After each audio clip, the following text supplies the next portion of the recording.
Hello everybody, welcome along to this Term 3 Lesson 1, and today what we're going to be doing is we're going to be looking at an evaluation of live theatre, and we're going to start to look at, now we've got some notes and we've got some information and we've watched things that I know to be true. We're actually going to start to look at how we might put that into an exam question or into an exam context.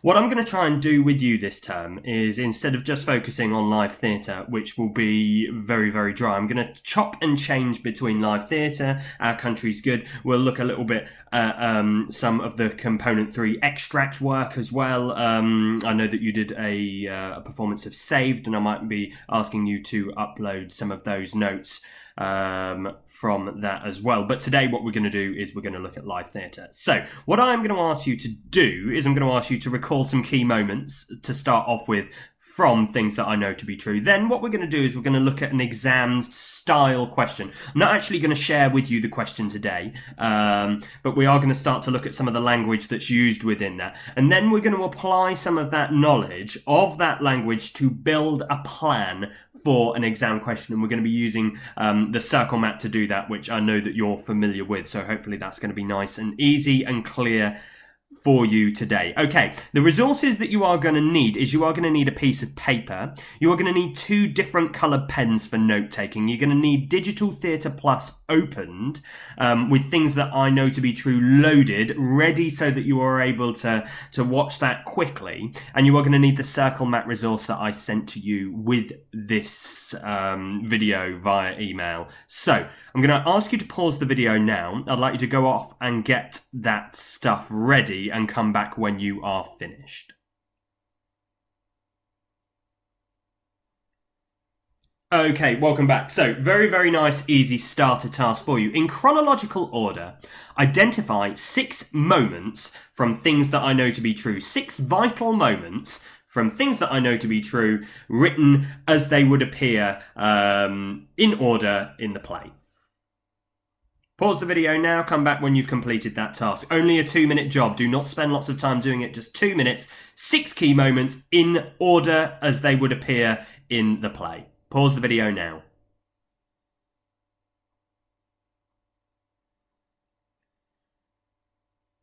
Okay, welcome back. So, what I have done is I have given you my 6 key moments. I've tried to make them as detailed as I can. And what also I have done is I've put them in chronological order. So, the play begins with Rosie giving a monologue about her experiences travelling around Europe. She tells us she meets a boy who breaks her heart, and this prompts her return back to Hallet Cove, back to her home and her family. Then she returns home, and it appears to be quite a normal family. They obviously all love Rosie and they're happy to see her. She realises while she's been away that her favourite brother Mark has broken up with his girlfriend. So that's a key moment that actually leads to something later in the play, which I find quite interesting. A nice little link there. What we then have is Pip reveals she has been having an affair behind her family's back, behind her husband Steve's back and her 2 children. She announces that she's taken a job in Vancouver for a year and that she's leaving her children and her family to be with this man. All of this doesn't go ahead when she reveals to her mum in a monologue that her new man, her new love, has a family who he has not yet left to be with her. And actually we get to see a conversation that she has through letter form with her mother. And that is actually something that I'm going to look at with you today as an example. You're not going to be reviewing that section yourself, but I am going to show you an example of how you might do today's work looking at that specific section. Mark announces then that he is going to be transitioning to become a woman named Mia. A brave move, explaining why he has broken up with his girlfriend, which links to previously in the production. Moreover, he announces that he doesn't feel that he can do that in Hallet Cove, and he is going to move to Sydney for a fresh start that he craves. Bob and Rosie take him to the airport as we see him about to go on his new journey. Then what we see is Ben, who is the playboy of the family, has been skimming money, so basically fraudulently stealing money from his firm. He comes home and asks his family for help. Bob refuses to help and believes his son should take responsibility for his actions. He should stop living, should I say, his playboy life, and needs to grow up. However, Fran announces that she will give him the money, and that causes some conflict because she's been saving that money from her husband Bob in secret in case she ever wanted to leave him. And then finally, with lots of these issues still unresolved, Fran is killed in a car accident. So they are my 6 key moments. Your 6 key moments might be difficult, but what we should have now is, through your moments and my moments, a really good idea of really what goes on in the play. So what we're going to do is we're going to move on to our second task of today's lesson. Using a mind map to outline these ideas, what would you be expected to reference in an exam question, if an exam question, should I say, asked you to analyse and evaluate performance skills? So you'll see on the right-hand side of the screen that there is a map. What I would like you to do, if I said performance skills to you, what would you need to reference? What counts as performance skills? Can you, on your sheet of paper in front of you, write that down in your circle, write performance skills down in your circle, and just think of as many things as you can that might constitute performance skills, but also what might constitute being referenced in an exam question. So it's not just going to be performance skills. There's also going to be other things that you need to talk about, and look at that word analyse and evaluate. Think about what we're doing. We're looking at a piece of live theatre. And to do that, think about what you know about from GCSE. You've done a live theatre evaluation before. Think about what you know about from the Our Country's Good questions. How are they structured? How is that going to help you? Don't just give me the basics, give me the whole requirements of the question. So I'm going to ask you to pause the video now. I'm going to ask you to complete this task. Give it 5 minutes, okay? Don't spend too long on it. After 5 minutes, come back to the video and we'll go through them together.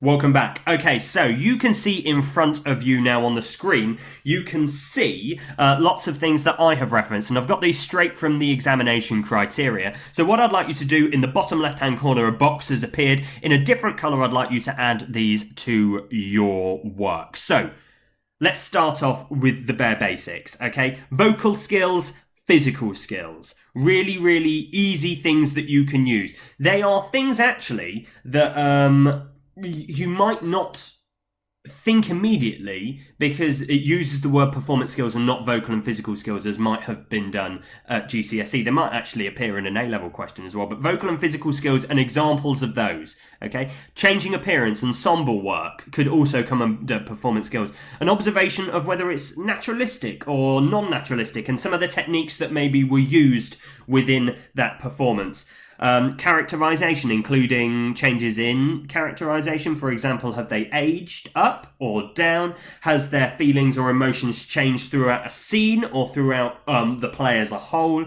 The types of roles that are being performed by selected performers in the scene, and also the performance skills that were used to do that. Use of space.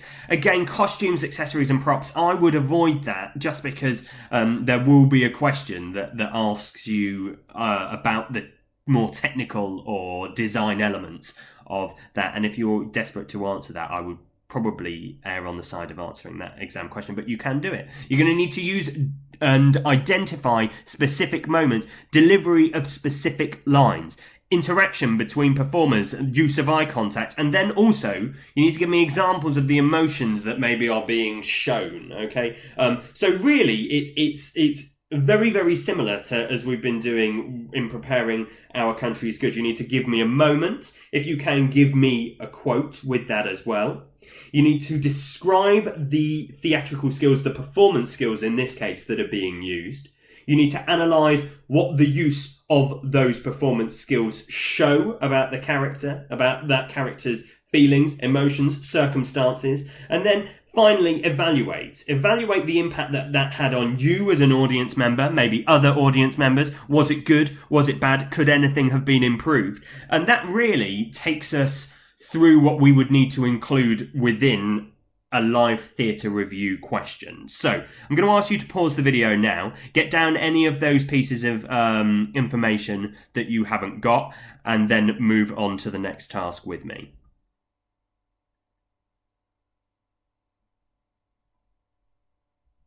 Lovely stuff. So I'm going to ask you to do this for me now. Log into Digital Theatre. That should really already been done. It's one of the things that I asked you to do at the beginning of the lesson, and load things that I know to be true. I'm going to ask you to watch Rosie's opening monologue. That's going to be about the first 8 minutes of the performance. You don't need to watch the physical theatre stuff at the beginning, but just when Rosie begins to speak to when she goes home and she interacts with her family. We're only going to be looking at Rosie's performance, okay? So I don't want any other characters reviewed as part of that.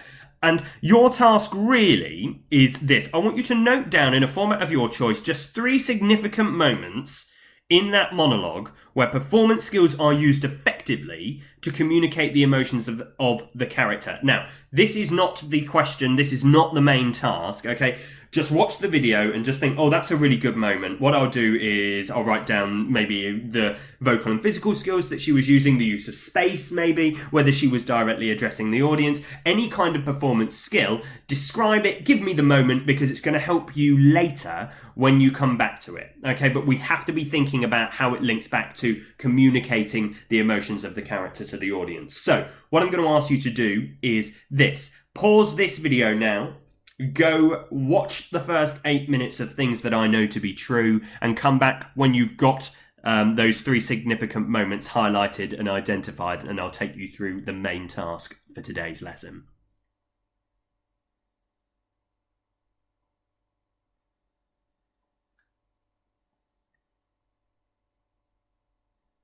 Okay, on to our main task, and this is our circle map.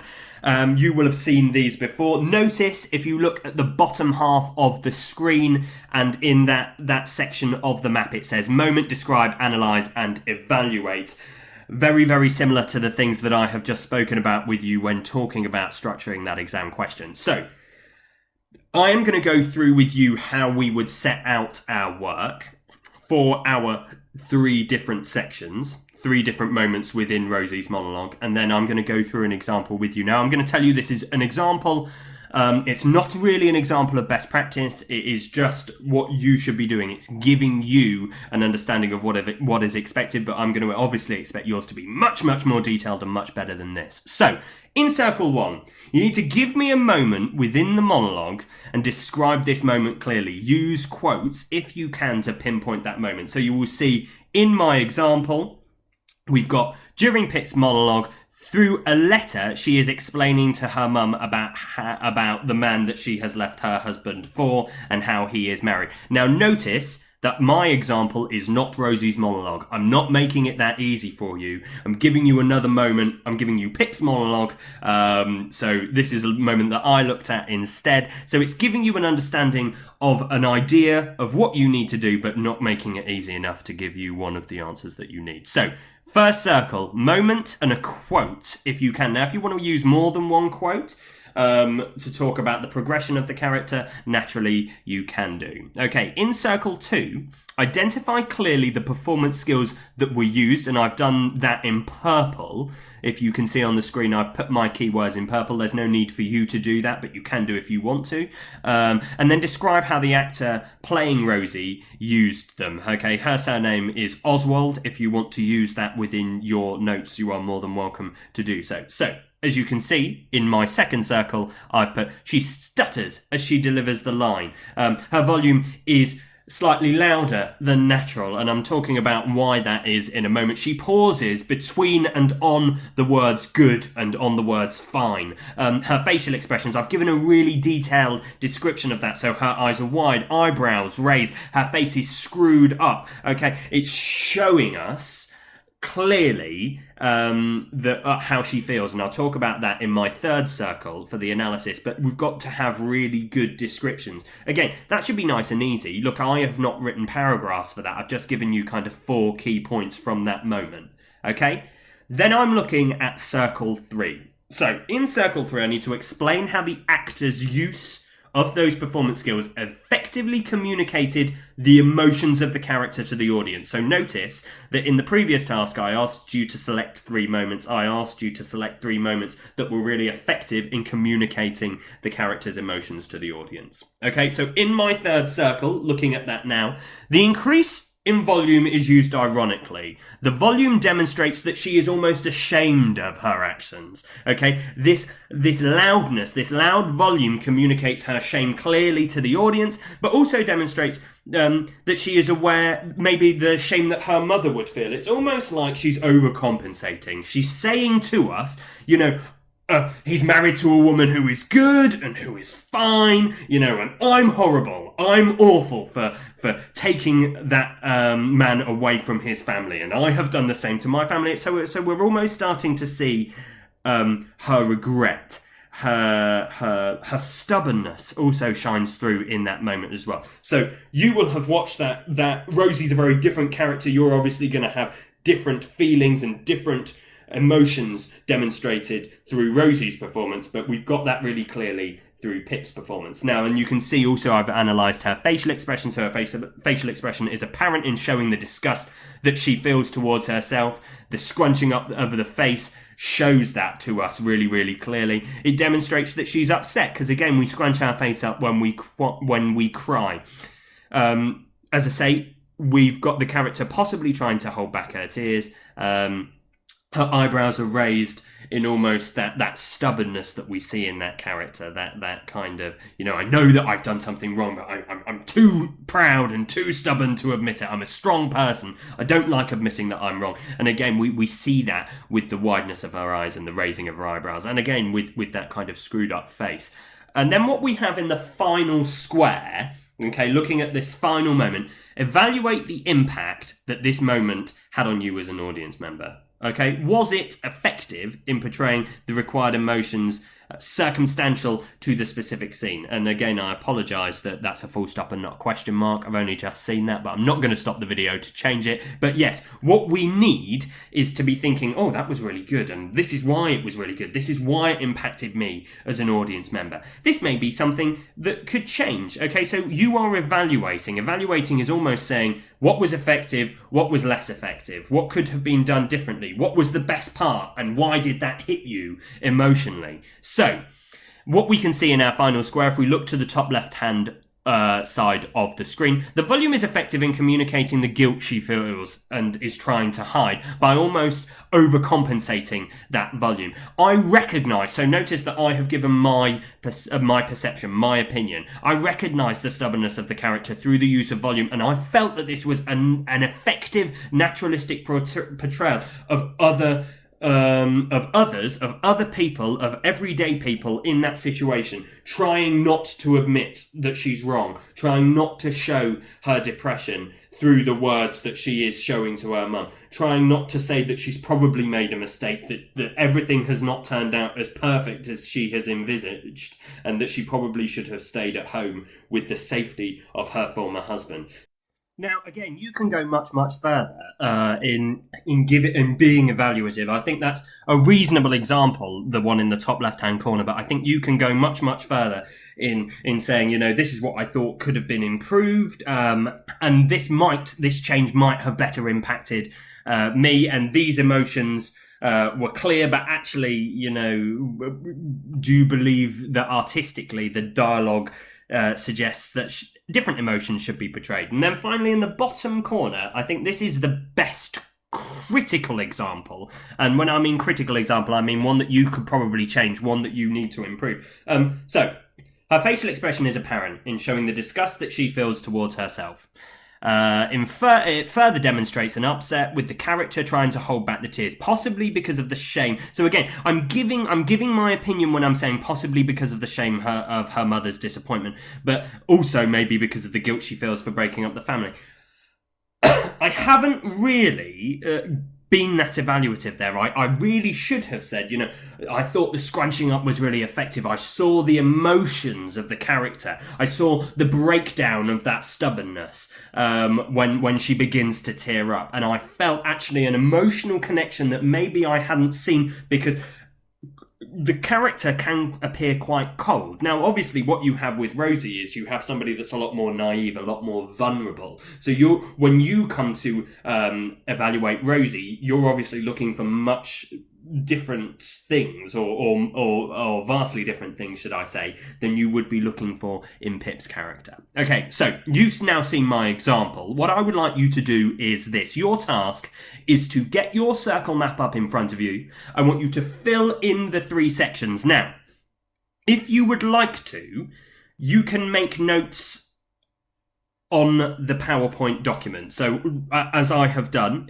as you can see, I have just added through text boxes notes to my PowerPoint slide, and you are more than welcome to do that. If you would like to sketch out this circle map on a piece of paper in front of you, if you'd like to print it off, that's naturally fine. But if you would like to just take notes but using the structure, you're most welcome to do that as well, and you can send those forward to me. Okay, so submitting the work. Please upload this work to Microsoft Teams by or before the due date outlined in the email that has been sent to you. What needs to be submitted? It needs to be a copy only of your circle map. I don't need to see anything else, so just a copy of the 3 completed sections from 3 different moments in Rosie's monologue. And as I say, these could be submitted as notes if you wish, as long as the structure of the map is adhered to.